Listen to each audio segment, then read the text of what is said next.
दोस्तों, लोमश मुनि ने युधिष्ठिर से आगे कहा, राजन, तुम उशीर बीज, मैनाक, श्वेत और काल नाम के पर्वतों को लांघ कर आगे निकल आए हो। यहाँ 7 प्रकार से बहती हुई भागीरथी सुशोभित हैं। यह बड़ा ही निर्मल और पवित्र स्थान है। यहाँ अग्नि सर्वदा ही प्रज्वलित रहती हैं। अब यह स्थान मनुष्यों को दिखाई नहीं देता। तुम धैर्य पूर्वक समाधि प्राप्त करो, तब इन तीर्थों का दर्शन कर सकोगे। अब हम मंदराचल पर्वत पर चलेंगे। वहां मणिभद्र नाम का यक्ष और यक्षराज कुबेर रहते हैं। राजन, इस पर्वत पर 88,000 गंधर्व और किन्नर तथा उनसे 4 यक्ष अनेकों प्रकार के शस्त्र धारण किए यक्षराज मणिभद्र की सेवा में उपस्थित रहते हैं। ये तरह तरह के रूप धारण कर लेते हैं। यहाँ उनका प्रभाव है। गति में तो वे साक्षात वायु के समान हैं। उन बलवान यक्ष और राक्षसों से सुरक्षित रहने के कारण ये पर्वत बड़े दुर्गम हैं। इसलिए यहाँ तुम बहुत सावधान रहना। हमें यहाँ कुबेर के साथी मैत्र नामक भयानक राक्षस का सामना करना पड़ेगा। लोमश मुनि आगे कहते हैं, राजन, कैलाश पर्वत 6 योजन ऊंचा है। उस पर देवता आया करते हैं और उसी पर बद्रिकाश्रम नाम का तीर्थ भी है। अतः तुम मेरी तपस्या और भीमसेन के बल से सुरक्षित होकर इस तीर्थ में स्नान करो। देवी गंगे, मैं कांचनमय पर्वत से उतरती हुई आपकी कलकल ध्वनि सुन रहा हूँ।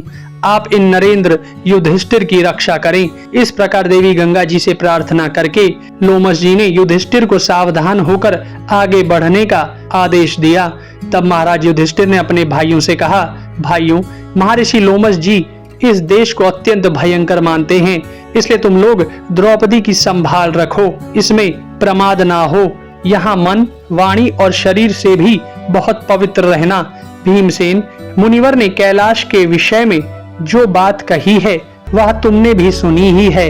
अतः विचार करो कि द्रौपदी कैसे आगे बढ़ेगी। नहीं तो एक काम करो सहदेव, भगवान धौम्य, रसोइयों, पुरवासियों, रथ, घोड़ों, नौकर चाकरों और रास्ते का कष्ट न सह सकने वाले ब्राह्मणों को लेकर तुम लौट जाओ। मैं, नकुल और भगवान लोमश जी 3 ही अल्पाहार का नियम रखते हुए इस पर्वत पर चढ़ेंगे। मेरे लौट कर आने तक तुम सावधानी से हरिद्वार में रहो और जब तक मैं ना आऊं द्रौपदी की भली भांति देख रेख करते रहो। तब भीमसेन ने कहा, राजन, इस पर्वत पर राक्षसों की भरमार है। यूं भी यह बड़ा ही दुर्गम और बीहड़ है। सौभाग्यवती द्रौपदी भी आपके बिना लौटना नहीं चाहती। इसी प्रकार यह सहदेव भी सदा आपके पीछे ही रहना चाहता है। इसके सिवा सभी लोग अर्जुन को देखने के लिए बहुत उत्सुक हो रहे हैं। इसलिए सब आपके साथ ही चलेंगे। इस पर्वत पर रथों से यात्रा करना संभव ना हो तो हम पैदल ही चलेंगे। और आप चिंता ना करें, जहाँ जहाँ द्रौपदी पैदल ना चल सकेगी वहाँ वहाँ मैं इसे कंधे पर चढ़ा कर ले चलूंगा। यह सुनकर युधिष्ठिर ने कहा, तुम यशस्विनी पांचाली और नकुल सहदेव को भी ले चलने का साहस दिखा रहे हो। यह बड़ी प्रसन्नता की बात है। किसी दूसरे से ऐसी आशा नहीं की जा सकती। भैया, तुम्हारा कल्याण हो और तुम्हारे बल, धर्म और सुयश की वृद्धि हो।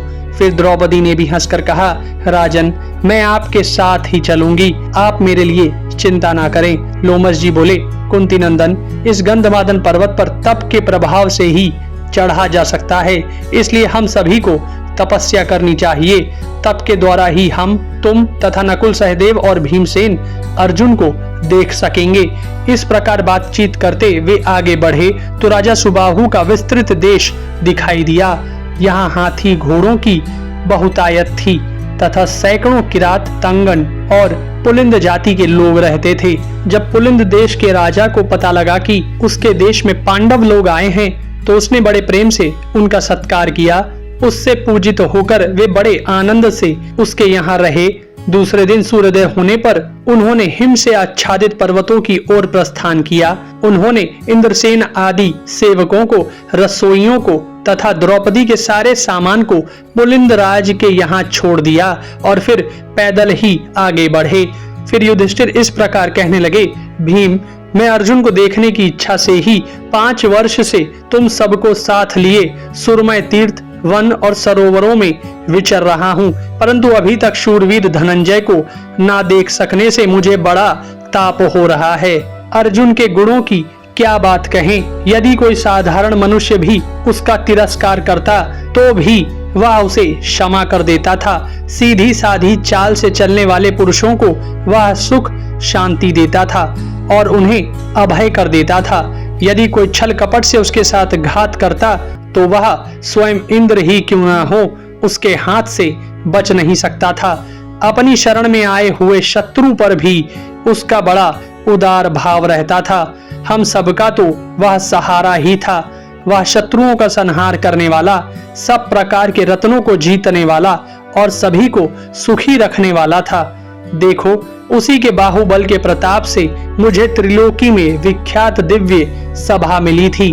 उसका पराक्रम महाबली संकर्षण, वीरवर वासुदेव और तुम्हारे समान है। उसी अर्जुन को देखने के लिए हम लोग गंधमादन पर्वत पर चढ़ रहे हैं। इस देश में कोई सवारी पर बैठकर नहीं चल सकता और ना क्रूर, लोभी एवं अशांत चित्त पुरुष ही यहाँ की यात्रा कर सकते हैं। जो लोग असंयमी होते हैं उन्हीं को यहाँ मक्खी, मच्छर, डांस, सिंह, व्याघ्र और सर्प आदि सताते हैं। संयमियों के तो ये सामने भी नहीं आते।